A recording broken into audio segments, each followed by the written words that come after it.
Hey everyone, welcome to the 30 Days to Learn Adobe After Effects course. My name is Vincent Nguyen, and today in this lesson we're going to be discussing about the timeline within After Effects here. So here we are in After Effects, and as discussed before, we're going to be discussing about the timeline area right here, this region right here.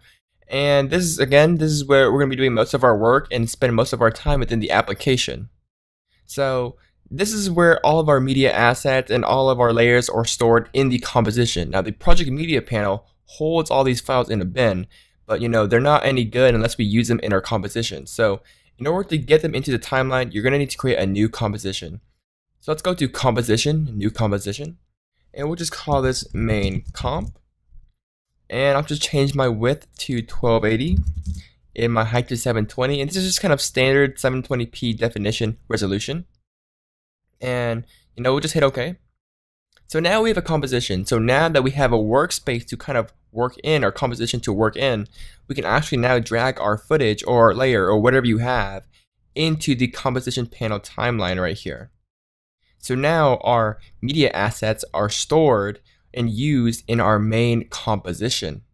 So right off the bat, you'll notice that we have the layer name here, or the source name, which is our waveinbirds.mov here. We have a generic number here just to see how many layers we have in our composition. We also have a very useful kind of color cube right here, or square I should say, to kind of organize our layers a little bit better, but we'll talk about that a little bit later. Now we also have our lock switch right here, which kind of pretty much just locks our layer, so we can't really do anything with it. We can't move it around. We have our solo layer, which is just going to solo our layer by itself here. So if I just drag in another footage, you can see that we have two footages in our main composition in our timeline. And if we just solo the bottom one, you'll see that it's just going to solo and just show us the wave and birds MOV. Likewise with the ducks MOV here. Now next to that, we have our audio switch right here. So maybe your footage contains audio. You can pretty much disable that audio by clicking on the switch and it'll be gone. We also have our visibility switch right here, which just pretty much shows and disables our media file or our layer correspondingly. So maybe we want to see just the wave and birds video, or maybe we just want to temporarily just disable and not show our ducks.mov layer. We can simply just unclick on the visibility switch, and it's just going to hide our layer temporarily. Now it doesn't delete it, it just temporarily disables the preview, so you won't see it. So pretty cool.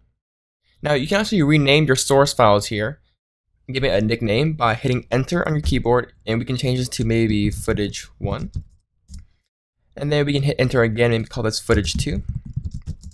So it's pretty cool how you can kind of give your layer name kind of a nickname without actually changing the actual file in our project media panel here.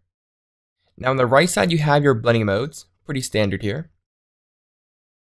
Now on the right side of that, we have some more advanced options, which we'll be covering separately in another lesson. But we have our track mats and our parenting tools right here, which is the pick whip and then kind of the layer for our parent. Now above these options, we actually have additional options, which are some kind of the main key features that we'll be using quite a bit in our workflow, which include maybe the shy switch right here, which kind of hides layers if you have a ton of them. So for example, if I just duplicate these layers, maybe you want to hide certain layers because they're not very useful for you in this particular case. We can toggle switches / modes, and that's just going to bring us more options here. So first, if you want to shy some layers, we can go into the shy switch right here. And maybe we want to make all these layers shy right here. So we're going to click on this little shy switch. And then we're going to click on the enable or hide all layers with the shy switch set. And that's just going to hide all of those layers. Now again, they're not actually deleted and they're not actually gone. They're actually still visible and everything.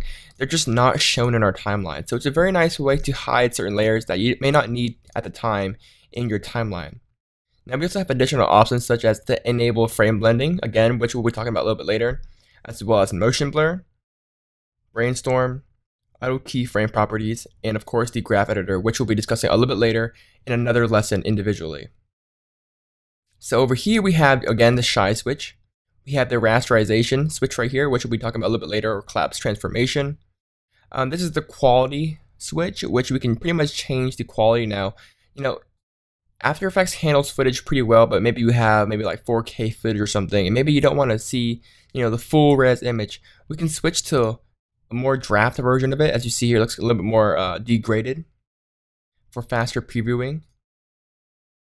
Now I want to discuss the relationship between these switches right here and these master switches up here. Now I call them master switches because they're kind of the main switches that control everything in the composition. These options right here control the composition, features. And these are kind of enablers for our particular individual layers. For example, similar to the shy switch, you see how we have to enable the shy switch for individual layers. And then to finally enable them in the composition, we have to enable the master switch. And that's just going to hide everything and take everything into effect. Very similar to motion blur. If you want motion blur, you just can't enable the master switch. You have to individually select the individual layers that you want motion blur to be applied, and then enable the motion blur switch. And that's just going to enable motion blur. You can't do one or without the other. You need both, and you especially need the master comp or the master switch to be pressed if you want any of this to actually occur.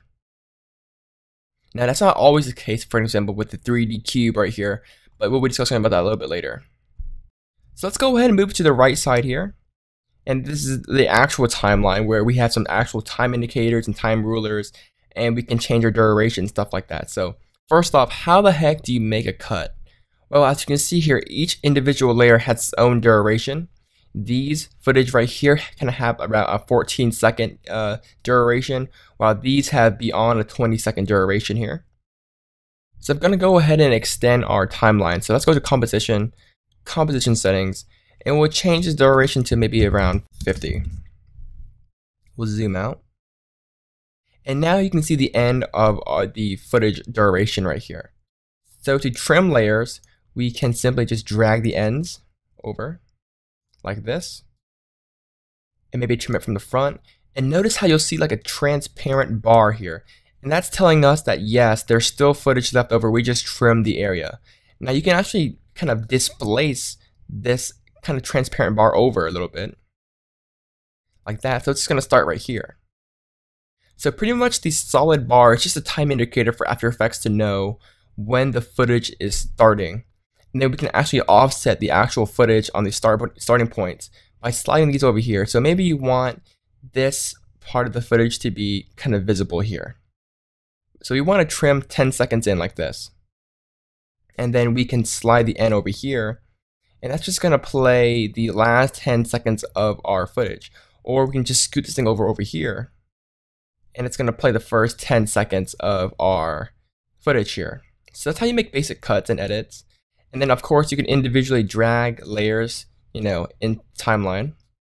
Now remember, these are actual layers as well. So they behave very similar to Photoshop layers and video editor layers. Pretty much whatever's on top shows first or displays first, and then anything under that displays second, so on and so forth. So it's kind of like a pancake effect. So once one layer's duration is over, it's going to turn off and shut off, and it's going to go to the next footage right here, as you see here. Now the timeline also has some additional options. If you actually click on a layer, or maybe click on the actual duration of a layer, you can actually right click and you'll bring up a whole bunch more options. For an example, you can bring up the time properties here.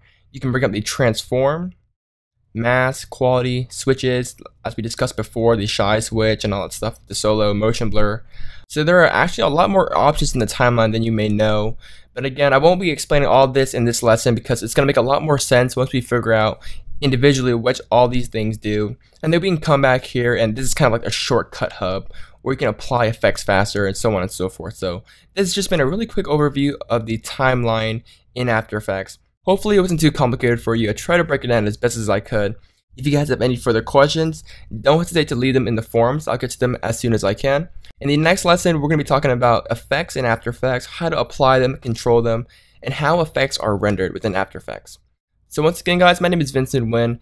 Thank you guys so much for watching. I'll see you guys in the next lesson. Bye, guys.